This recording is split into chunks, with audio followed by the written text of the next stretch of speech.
Oh, look, everybody, it's James Sharman. Bontis out. This is Instant Analysis presented by Tylenol Rapid Release Gel Caps. Rapid Release for Rapid Relief. Okay, Sharms, I'm glad that we have you here. Nick Bontis, he gone. He's out of Canada Soccer as president. We need a refresher, so that's why we brought you here. You're the expert. You're the smartest man alive. So who was Nick Bontis and why has he resigned? Right, so Nick Bontis was the president of Canada Soccer about halfway through his first term as Canada Soccer president.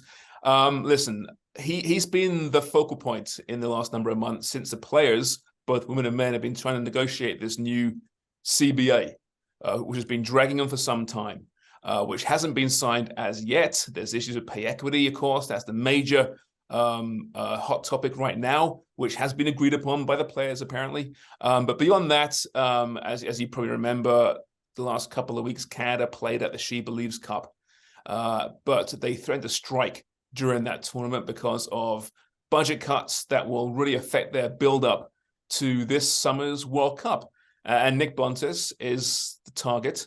He is the man in charge of Canada Soccer for that capacity. He is the face of it.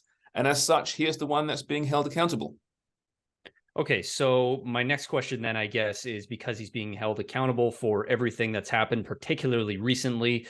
Has Nick Bontis resigned, or was it a resigning for Nick Bontis?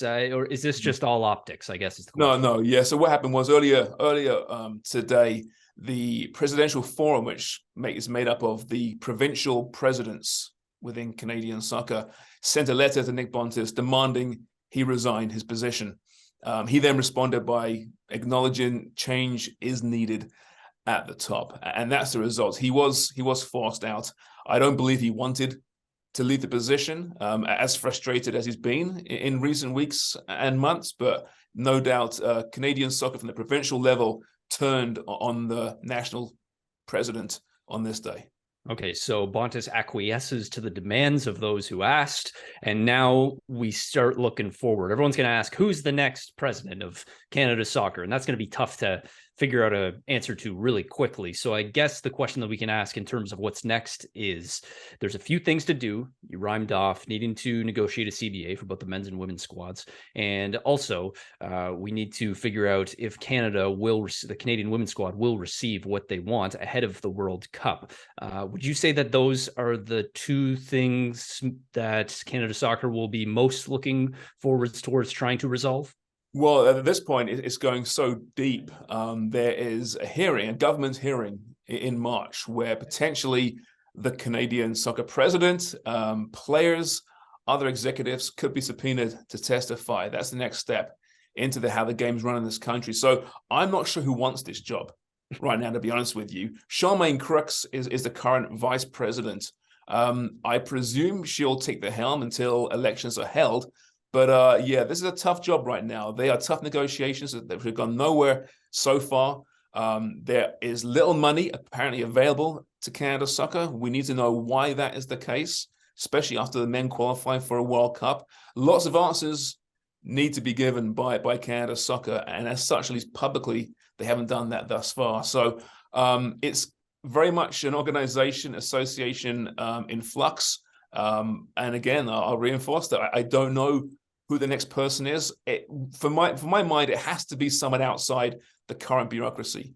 You have to, from an optics standpoint, have someone fresh, a fresh face, maybe a former player, but someone obviously very well versed in the business and commercial side of professional soccer and amateur soccer in Canada. So yeah, a lot of boxes to tick there for sure.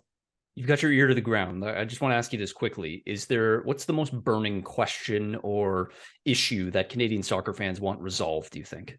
I think right now it is explaining the deal with Canada Soccer Business, the CSB, which was signed back in 2018, a deal at the time that made a lot of sense for Canada Soccer. Now, post-World Cup, when the game's grown so much, with the World Cup coming in 2026, it looks like a bad deal. Can that be reopened? Can it be restructured? And if not, where has the money gone? Simple as that. If they've had to cut budgets after the men were given a pretty large budget last year for the World Cup, why isn't that money available to the women? And if there's a good reason for it, explain that reason. James Sharman, president Canada Soccer. Do you want that job? No chance. Absolutely not. All right. Well, then, since you don't want it, we'll keep coming to you whenever we need some instant analysis for soccer. Sharms, we appreciate this, pal. Thanks, Kev.